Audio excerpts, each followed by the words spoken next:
Good afternoon, students.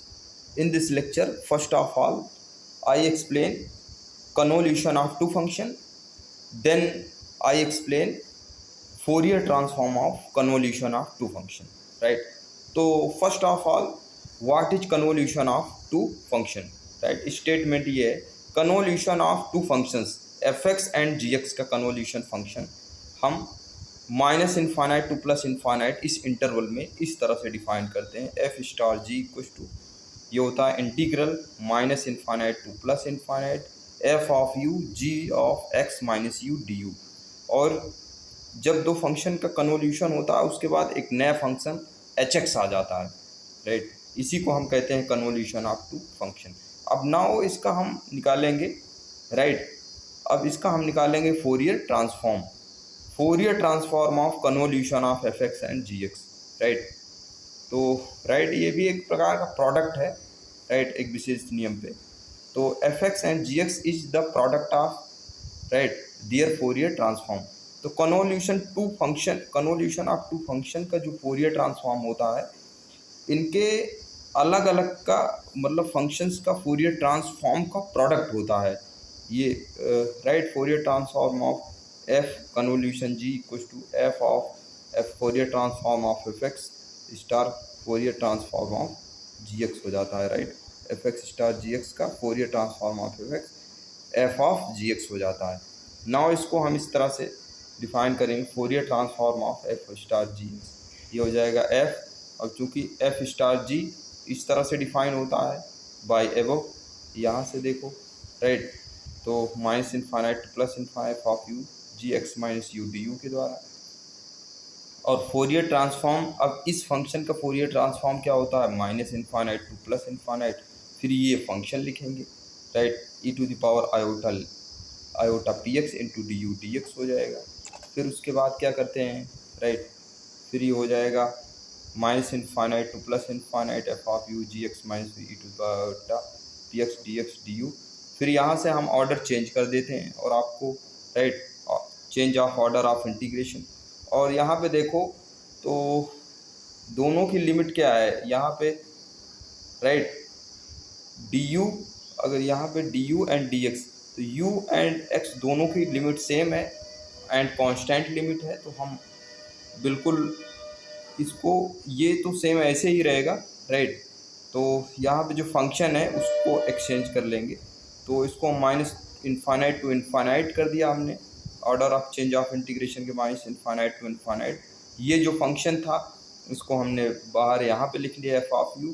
फिर इसके respect में चूँकि अंदर वाला फंक्शन डी यू के रिस्पेक्ट में है, बाहर वाला फंक्शन जो है इंटीग्रेशन डी एक्स के रिस्पेक्ट में है, तो जो माइनस इन्फानाइट से इन्फानाइट मैंने एफ ऑफ यू इसके साथ में कर लिया, फिर अंदर वाले minus infinite to infinite right f right ये वाला जो है एफ ऑफ यू बाहर ले लिया, इसको हम minus infinite to plus infinite, अब डी एक्स को अंदर हो जाएगा। ऑर्डर ऑफ चेंज जैसे करेंगे तो बाहर वाला जो है अंदर हो जाएगा राइट, और ये बाहर वाले का इंटीग्रेशन डी यू के रिस्पेक्ट में हो जाएगा।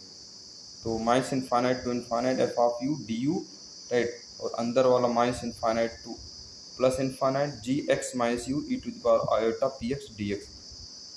पहले क्या था, जो बाहर वाला बाहर इसकी लिमिट ये थी डी एक्स, अंदर वाले ये लिमिट थी यू की। अब क्या हो गया, ये लिमिट हो गई यू की और अंदर वाली हो गई एक्स की, तो सारा फंक्शन हम ये एक्स में बना लिए। ठीक है, अब थोड़ा सा ये चूँकि function g x minus u type का है तो इसको हम लेट कर लेते हैं एक्स माइनस यू को टी लेट कर लेते हैं, तो x equal to u plus t हो जाएगा, d x equal to d t हो जाएगा राइट। तो लिमिट तो यही रहेगी राइट यहाँ पे, तो अब यहाँ जी एक्स माइनस यू की जगह पे टी हो जाएगा e to the power iota p, फिर यहाँ पे x के जगह पे यहाँ से देखो x की जगह पे u प्लस टी हो जाएगा, तो u प्लस टी रख दिया डी टी राइट। तो लिमिट वही रहनी है क्योंकि माइनस इन्फानाइट से प्लस इन्फानाइट है, अब भी लिमिट वही रहेगी, तो minus infinite to infinite f of u e to power iota p x, तो minus infinite to plus infinite g t e to power iota p, तो ये iota p u plus t d t है, तो iota p की multiply कर दिया iota P T, तो D T के रिस्पेक्ट में इसको यहाँ पे लिख लिया, फिर आयोटा पी यू, ये डी टी के रिस्पेक्ट में इंटीग्रेशन होगा तो कांस्टेंट का काम करेगा, इसको हमने आयोटा पी यू बाहर लिख लिया, राइट। तो नेक्स्ट स्टेप में क्या करते हैं, minus infinite to plus infinite f of u i e to the power iota p u d u. अब चूंकि ये लिमिट कांस्टेंट है और वेरिएबल सेपरेट हो रहा है तो हम दोनों को अलग अलग रिस्पेक्टिव लिमिट एंड इंटीग्रेशन जिसके रिस्पेक्ट में है उसको अलग अलग सेपरेट कर लेंगे, वेरिएबल सेपरेट।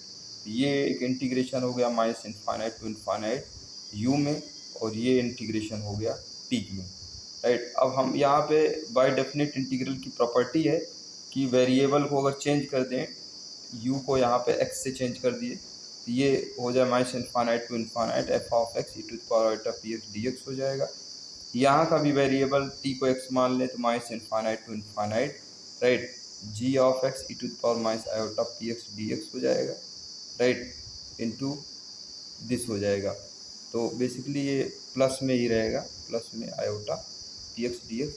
और हम जानते हैं बाय डेफिनीशन इसको कहते हैं फोरियर ट्रांसफॉर्म, ये होता है, इसको हम कहेंगे Fourier transform of f x star into इसको कहेंगे Fourier transform of g x.